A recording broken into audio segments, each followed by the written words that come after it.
আজকে আপনার জন্য রয়েছে গালিব আবরারের লেখা রিশপা প্রথম পর্ব। সময়টা ছিল 2015 সাল। সবেমাত্র অনার্স প্রথম বর্ষে আমি। নিজের হাত খরচ চালানোর জন্য একটা টিউশনি করতাম। ছাত্রের বাবা ছিল পুলিশ কর্মকর্তা। হঠাৎই তার ট্রান্সফার হয়ে যায় অন্য কোথাও। তাই তারা চলে যায় আর আমার হাত খরচের মাধ্যমটাও হারিয়ে যায়। তখন আমি অনেক খুঁজেও আর একটা টিউশনি জোগাড় করতে পারলাম না। তারপর একদিন রাতে আমার বন্ধু আবির কল করে বলল, একটা টিউশনি আছে, ক্লাস 9-এর একটা মেয়ে, পড়াতে হবে। মেয়ের বাবা ইতালি থাকে, তাই বেতন নিয়ে কোনো চিন্তা নেই, বাড়িয়েই দেবে। কিন্তু শর্ত হলো সপ্তাহে 2 দিন পড়াতে যেতে হবে, রাত ঠিক 11টা থেকে 2টা।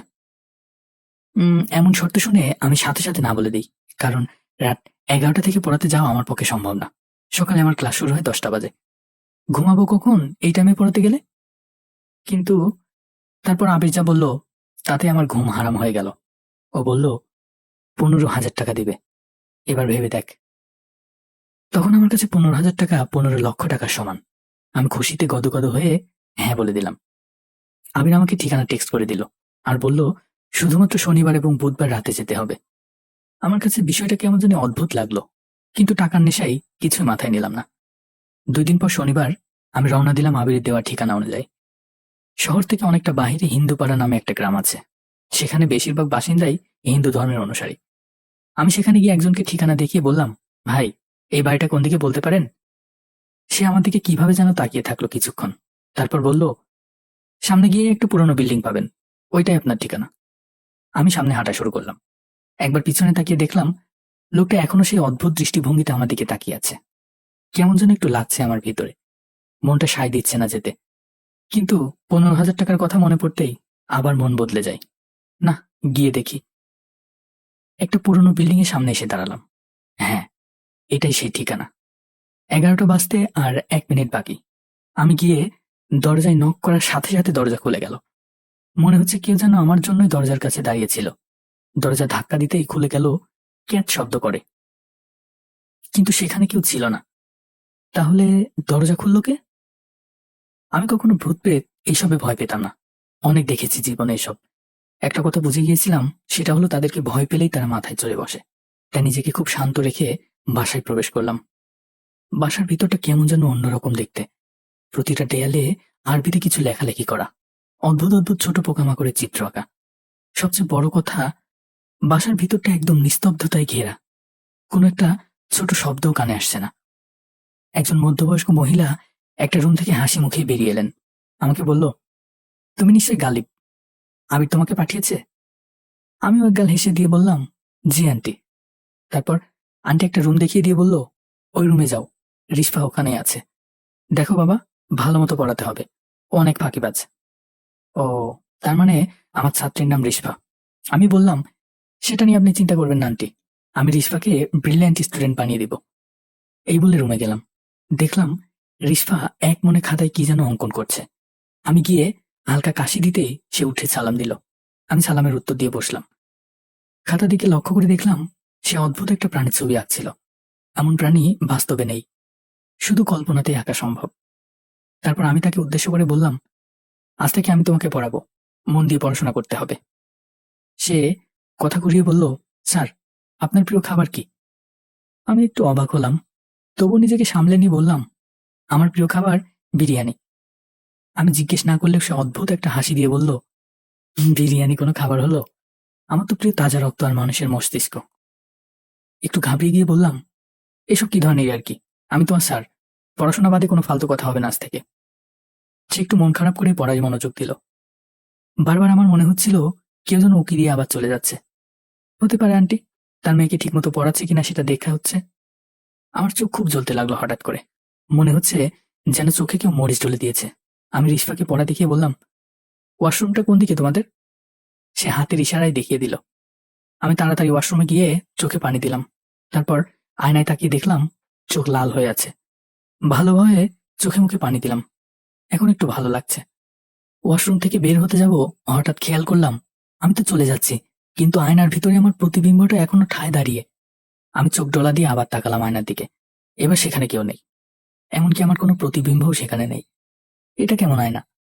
যেহেতু আমি এসবে ভয় পাই না খুব, তাই ভাবলাম এখানে কেউ আছে তো, যে আমাকে ভয় দেখানোর চেষ্টা করছে। তাই আমি আস্তে করে বললাম, এই ছোট্ট ওয়াশরুমে কি ভয় দেখাস আমাকে? সাহস থাকলে বাইরে দেখা করিস। এই বলে চলে আসলাম। রিশমা বলল, স্যার, তাকে দেখেছেন? আমি হকচকিয়ে উঠলাম। মানে, কাকে দেখব? রিশমা কিছু না বলে তার সেই আঁকা প্রাণীটার দিকে তাকালো। কেমন যেন অদ্ভুত লাগছে তার আচরণ। সেদিনের মতো পড়ানো শেষ করে বের হলাম বাসা থেকে। বাসার ভিতরের তাপমাত্রা আর বাইরের তাপমাত্রার অনেক পার্থক্য। বাসার ভিতরটা কেমন যেন একটা অন্য জগৎ। রাত তখন 2টা। আমি হিন্দুপাড়ার চিকন গলি দিয়ে হাঁটছি। তখন কোনো গাড়ি পাবো না জানি, তাই হেঁটে যেতে হবে। হঠাৎ দেখলাম একটা গাছের নিচে কেউ একজন দাঁড়িয়ে আছে। তার মুখটা তো বোঝা যাচ্ছে না, কিন্তু দেহটা বিশাল আকৃতির, যেমনটা রেসলারদের হয়। আমি বুঝে গেলাম এটা অন্য কিছু, তাই তাকে পাশ কাটিয়ে যাওয়ার সময় বললাম, আর মানুষ পাইলি না ভয় দেখানোর জন্য? ওপাশ থেকে আওয়াজ এলো, তোকে তো ওই ওয়াশরুমে মেরে ফেলতাম, কিন্তু তুই সাহসের কথা বলছস, তাই এখানে তোর জন্য অপেক্ষা করছিলাম, আমার সাহস দেখানোর জন্য। আমি একটু হেসে বললাম, ভুল জায়গায় সাহস দেখাতে গিয়ে বিপদে পড়িস না ভাই। তোর মতো অনেক শয়তানকে সাইজ করেছি, এখন বিরক্ত না করে আমাকে আমার মতো যেতে দে। এবার সে গাছের নিচ থেকে বেরিয়ে এলো ধীরে ধীরে। তার মুখটা আমার কাছে উন্মুক্ত হলো। কোথায় যেন দেখেছি তাকে। হ্যাঁ, মনে পড়েছে। রিশফার আঁকা সেই অদ্ভুত প্রাণীটার মতো একদম। তার দেহ মানুষের মতো হলেও চেহারা ভয়ঙ্কর পশুর মতো। এবার একটু ঘাবড়ে গেলাম। আমি কিছু বলার আগে সে বলল, দেখ তো আমার মতো কাউকে সাইজ করেছিস কিনা এর আগে। মুখে ভয়ঙ্কর একটা হাসি। আমি বললাম, আমাকে মারতে চাইলে এখনই মেরে ফেল, পরে আর এমন সুযোগ নাও পেতে পারিস। এবার সে একদম আমার সামনে এসে দাঁড়িয়ে জামার ভিতর থেকে তার লোমশ হাতটা বের করে আমার কাঁধে রাখলো। আমার মনে হলো যেন একটা বড় পাথর আমার কাঁধে এসে পড়ল। সে বলল, তোর সাহস দেখে আমি অবাক হয়েছি। তুই প্রথম যাকে আমি ভয় দেখাতে ব্যর্থ, আর এই জন্য তুই এখনো বেঁচে আসিস। তোকে একটা সুযোগ দিলাম আমি। এরপর থেকে রিশফাকে পড়ানো তো দূরের কথা, এই গ্রামের আশেপাশে যেন তোকে না দেখি। এখন চলে যা সোজা, পিছনে তাকাবি না। এখান থেকে রিশফাদের বিল্ডিংটা স্পষ্ট দেখা যায়। বিল্ডিং এর দিকে একবার তাকিয়ে দেখলাম রিশফা ছাদে দাঁড়িয়ে আছে এবং এদিকেই তাকিয়ে আছে। চাঁদের আলোয় রিশফাকে এত দূর থেকেও স্পষ্ট দেখা যাচ্ছে। বুঝলাম কিছু একটা তো গড়বড় আছে। আমি আর কথা না বাড়িয়ে সোজা হাঁটা শুরু করলাম। আর পড়াতে আসবো কিনা জানি না, সেটা নিয়ে পরে ভাবা যাবে। এখন বেশি সাহস দেখাতে গেলে হয়তো আজকে বেঁচে ফেরা হবে না। খুব দ্রুত পা চালালাম। আপাতত এই জায়গাটা ত্যাগ করতে হবে। হঠাৎ পিছন থেকে শীষ বাজানোর শব্দ ভেসে আসলো। আমি পিছনে না তাকিয়ে আরো জোরে হাঁটা দিলাম। শীষ বাজানোর শব্দটা যেন আমার সাথে সাথে আসছে। এই বুঝে আমাকে খপ করে ধরে ফেলবে পিছন থেকে। সুযোগ হতে না পেরে দ্রুত পিছনে তাকিয়ে বললাম, আরে ভাই, তুই তো চলে যেতে বললি, তাহলে আবার এসব করছিস কেন? দেখলাম একটু দূরে একজন দাঁড়িয়ে আছে আর আমাকে হাতের ইশারায় ডাকছে। কাছে গিয়ে খেয়াল করলাম এটা সেই লোকটা যার কাছে আমি ঠিকানা জিজ্ঞেস করেছিলাম। এখনো সেই অদ্ভুত ভঙ্গিতে আমার দিকে তাকিয়ে আছে। আমি একটু ধমকে স্বরে বললাম, ওই মিয়া, এইভাবে আমাকে ভয় দেখানোর মানে কি? আর এভাবে কেন তাকিয়ে আছেন? তখনও খেয়াল করেছিলাম আপনার তাকিয়ে থাকা। সমস্যা কি? লোকটা কেমন একটা বৃদ্ধ কণ্ঠে বলল, আমি অবাক হচ্ছি তুমি ওই বাসা থেকে জীবিত ফিরে এসেছো। এর আগে কেউ জীবিত ফিরেনি। মানে কি বলছেন? ওই বাসাটা যে একটা অদ্ভুত সেটা আমি বুঝে গিয়েছি, কিন্তু জীবিত ফেরা না ফেরা এগুলো কি ধরনের কথা? লোকটা উল্টো ঘুরে চলে যেতে লাগলো। যেতে যেতে বলল, রিশফা কোনো সাধারণ মেয়ে না, আজকে বেঁচে গেছো। পরের বার বাঁচতে না পারো আর কখনো এদিকে আসবে না। আমি তার চলে যাওয়ার দিকে তাকিয়ে ভাবতে লাগলাম, কে এই রিশমা? কি হচ্ছে এখানে? আবির এই ঠিকানা পেল কোথায়? সব আমাকে জানতে হবে। সেদিনের মতো বাসায় চলে আসলাম। সকাল 10টার দিকে ঘুম থেকে উঠে ফ্রেশ হয়ে আবিরকে কল দিলাম, কিন্তু বারবার ওর ফোন সুইচ অফ আসছে। তাই চিন্তা করলাম আজকে কলেজে যাব না, আবিরের বাসায় চলে গেলাম সোজা। গিয়ে জানতে পারলাম আবির নাকি আজ 3 দিন হলো বাসায় ফিরেনি। ফোনেও পাওয়া যাচ্ছে না ওকে। আবিরের পরিবারটা একটু এলোমেলো। ওর মা বাবার মাঝে সম্পর্ক ভালো না, সব সময় ঝগড়া লেগে থাকে। তাই আবির যে 2-3 দিন ঘরে ফিরেনি সেটা নিয়ে তাদের কোনো মাথা ব্যথা নেই। কিন্তু আমার যে আবিরকে লাগবেই। রিশপা সম্পর্কে জানতে হলে আবিরের কাছ থেকে আগে জানতে হবে ওই ঠিকানা সে কোথায় পেল। সব ফ্রেন্ডদের বাসায় খবর নিলাম, কিন্তু কেউ আবিরের কোনো খোঁজ জানে না। তবে এক ফ্রেন্ড বলল 3 দিন আগে আবিরের সাথে তার কথা হয়েছিল। কথায় কথায় আবির জানায় অনেক বড় লোকের একটা মেয়ের টিউশনি পেয়েছে সে, মাসে 15,000 টাকা বেতন। তাই বাবার কাছ থেকে আর ভিক্ষা চাওয়া লাগবে না তার হাত খরচের জন্য। আমি অনেকটা শকড হয়ে গেলাম এটা শুনে। তার মানে আবির আমার আগে রিশপার টিউশনিটা পেয়েছিল, তাহলে সে আমাকে দিয়ে দিল কেন? সবকিছু মাথার উপর দিয়ে যাচ্ছে। আবিরকে না পেলে এসব প্রশ্নের উত্তর পাবো না। সেদিন বাসায় ফিরতে একটু রাত হয়ে গেল। আমাদের বাসায় যেতে হলে একটা বাঁশের ঝাড় পেরিয়ে যেতে হয়। যখন আমি বাঁশের ঝাড়টা অতিক্রম করলাম তখনই পকেট থেকে ফোনটা বেজে উঠল। ফোন বের করে দেখলাম আবির কল দিয়েছে। তাড়াতাড়ি কলটা রিসিভ করে বললাম, কিরে তুই কই? আজকে সারাদিন ধরে খুঁজতে খুঁজতে আমার স্যান্ডেলের তলা ক্ষয় করে ফেলেছে।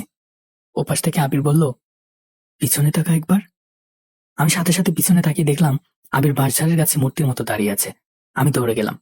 আবির হাতের ইশারায় আমাকে ওর সামনে যেতে বাধা দিল। আমি থেমে গিয়ে খেয়াল করলাম ওর মাথাটা দেখা যাচ্ছে না, ঠিক যেমন গতকাল রাতে প্রথমে ওই প্রাণীটার মাথা দেখা যাচ্ছিল না। আমি বললাম, আবির তুই ঠিক আছোস? কই ছিলি এই 3 দিন? আবির বলল, তুই আমাকে দেখোস নাই গতকাল? আমি তো তোকে আয়নাতে দেখলাম। আমি এখন থেকে ওই আয়নার ভেতরেই থাকবো রে।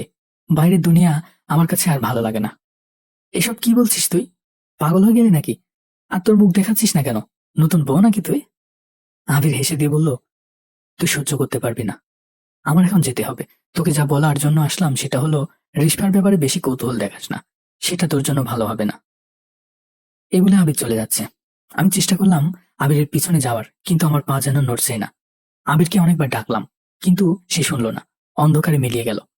এবার আমার পা স্বাভাবিক হলো। আমি তাড়াতাড়ি করে ঘরে চলে এলাম। ভাবতে লাগলাম, এটা কি সত্যি আবির ছিল, নাকি আবিরের রূপে অন্য কেউ ছিল? কিছুই মাথায় ঢুকছে না। এভাবে চিন্তায় চিন্তায় কেটে গেল আরো 3 দিন। বুধবার চলে আসলো। আজকে রিস্পাকে পড়াতে যাওয়ার ডেট। আমি কি করব ভাবছি, যাব নাকি যাব না। আমি মন স্থির করতে পারছি না। অবশেষে ঠিক করলাম আমি যাব আজ। যা হওয়ার হবে। আমিও দেখে নেব কি হয়। মনে সাহস সঞ্চয় করে চলে গেলাম। তখন রাত 10:55।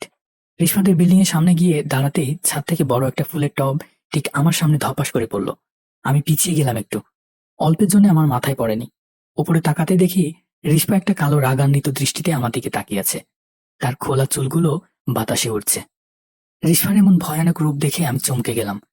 কেন যেন আমার গলা দিয়ে একটা শব্দ বের করতে পারছি না আমি। ছাদের দিকে তাকিয়ে রিস্পাকে ইশারায় বললাম, তুমি কি আমাকে মেরে ফেলার জন্য ফলের টবটা ফেললে? রিস্পা কর্কশ গলায় বলল, তোকে না আসতে না করেছিলাম? তাহলে কেন আসলি তুই? তোর নিজের জানের মায়া হয় না? ঘড়ির দিকে তাকিয়ে দেখলাম ঠিক 11টা বাজে। রিস্পার কথা শুনে কানের উপর দুটো থাপ্পড় মেরে মাথা ঝাঁকি দিলাম, যেন তার কথা আমি ঝেড়ে ফেলে দিলাম মাথা থেকে। এবার তার রিয়াক্ট দেখার জন্য উপরে তাকালাম, কিন্তু তখন সেখানে রিস্পা ছিল না। আমি আর দেরি না করে সোজা গিয়ে কলিং বেল দিলাম বাসায়। সেদিনের মতো আজকেও দরজা খুলে গেল। আমি ধীরে ধীরে প্রবেশ করলাম। কারো কোনো সাড়া শব্দ নেই। আমি ডাকলাম, আন্টি, আন্টি বাসায় আছেন? কোনো উত্তর নেই। সত্যি বলতে এই রহস্য জানার কৌতূহল আমাকে ভয় পেতে দিচ্ছে না। আমি দেখতে চাই এখানে কি হচ্ছে। তার জন্য যদি মরতে হয় তাও মেনে নিব। তারপর আস্তে আস্তে রিস্পার পড়ার ঘরে প্রবেশ করলাম। দেখলাম ঠিক ওই দিনের মতোই রিস্পা মনোযোগ দিয়ে খাতায় কি যেন আঁকছে। আমি ডাক দিলাম, রিস্পা।